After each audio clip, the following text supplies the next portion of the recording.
Hello, good morning. Tawi Rimaldora po. Ang pag-aaralan po natin sa ngayon ay may kaugnayan sa sunod-sunod na kalamidad sa ating bansa. At hindi lang sa ating bansa, maging sa iba't ibang bansa. Kung hindi bagyo, ay lindol. At napag-aralan naman natin sa mga nakaraan na mga pag-aaral na yung mga kalamidad tulad ng bagyo at lindol ay paalaala ng Diyos yan, galit ng Diyos para ang tao, mga taong nakakalimot, hindi naglilingkod sa Diyos, ay gisingin para makaalam ng katotohanan na mayroong Diyos na makapangyarihan sa lahat. Na kung walang Diyos ay hindi naman tayo mabubuhay. At particular na nga sa mga kalamidad ay yung bagyo. At yun nga ay galit ng Diyos dahil maraming tao na hindi na naglilingkod sa Diyos. Ang problema, pag nagkaroon na ng bagyo, nagkaroon na ng baha, naglutangan na yung mga kotse, mga bahay, mga puno, nagtumbahan, ay hindi po nagigising ang tao doon sa pagkakatulog. Hindi sila nagigising para papunta doon sa katotohanan. Ang nangyayari ay maglalabas sila ng mga rebulto. Makikita natin sa mga post na karga-karga yung rebulto. Kung hindi rebulto ni Maria, rebulto ni Jesus kuno, na hindi naman totoo yan. At hindi nila nalalaman ang kanilang ginagawa. Galit nga ang Diyos sa mga taong nag-iingat ng mga rebulto.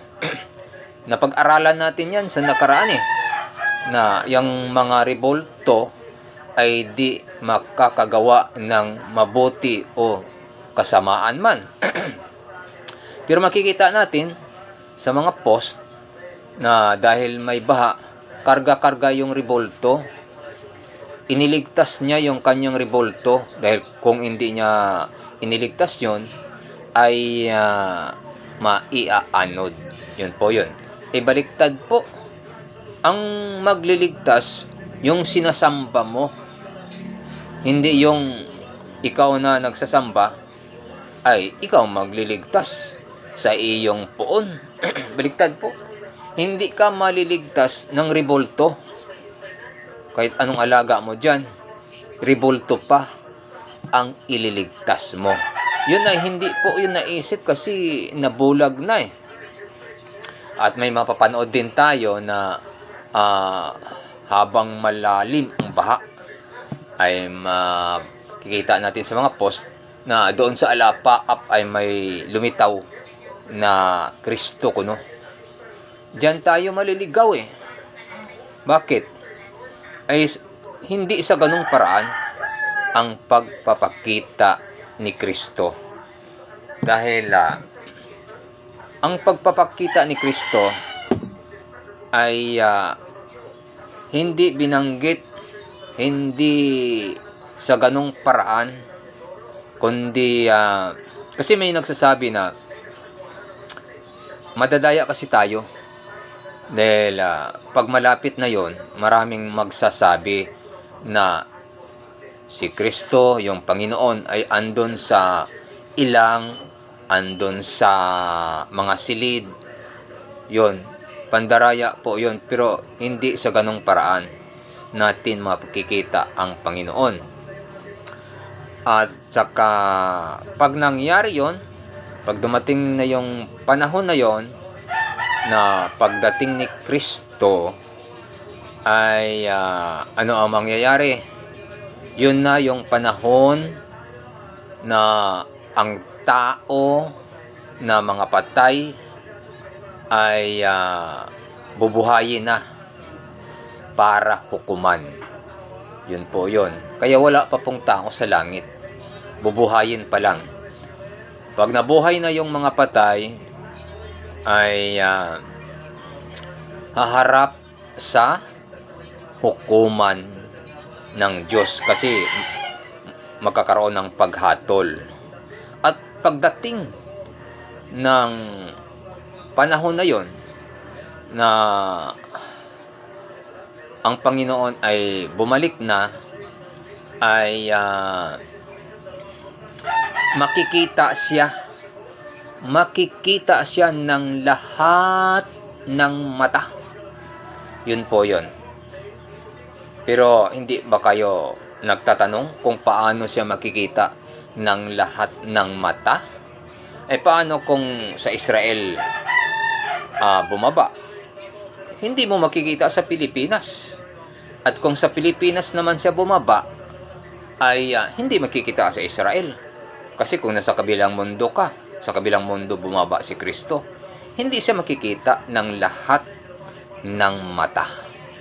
Pero sa sinasabi ng hula, pagbalik niya para hukuman ang mga tao, ay makikita siya ng lahat ng mata. Pero hindi mo siya makikita kung nasa loob ka ng building o kung tulog ka, kung sa kabila ka ng mundo. Hindi mo siya makikita. Kung bumaba siya sa Israel, hindi mo siya makikita sa Pilipinas. Ganun po yun. So, ano ang dapat nating malaman para makita siya ng bawat mata? Siyempre, alisin yung harang sa iyong mata. Ano bang nakakaharang sa ating mga mata para makita natin si Kristo kung hindi naman bumaba dito, kung sa Israel siya bababa? Ano nakakaharang? Yung mundo. Yung mundo ang nakakaharang sa atin. Kasi bababa siya sa Israel, ay nasa Pilipinas ka, hindi mo makikita dahil nasa kabilang mundo yun di ba?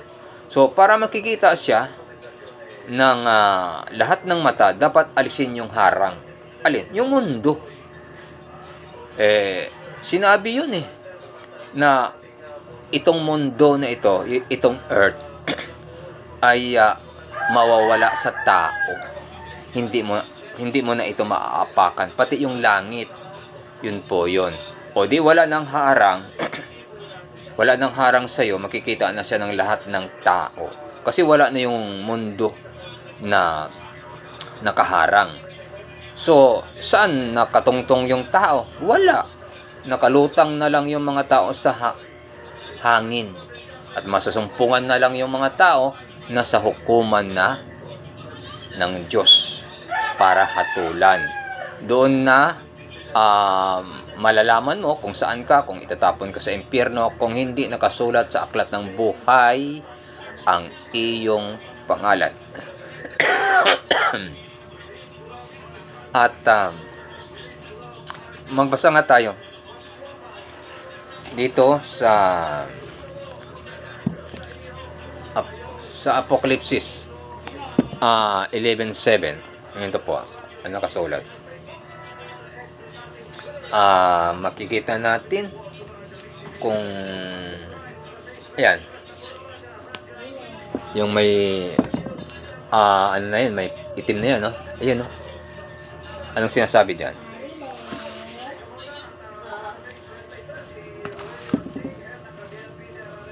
Apokalipsis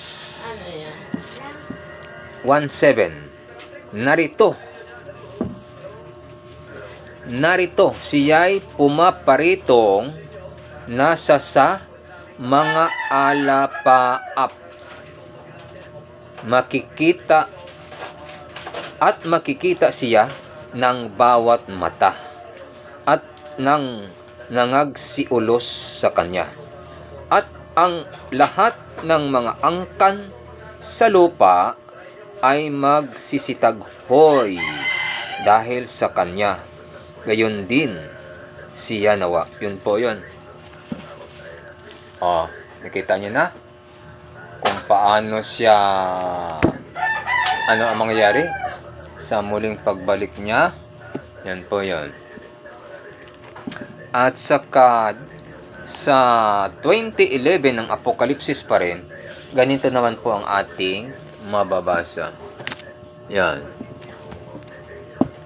At nakita ko ang isang malaking luklukang maputi, at ang nakaluklok doon, nasa kanyang harapan, ang lupa at ang langit ay tumakas, at walang nasumpungang kalalagyan nila.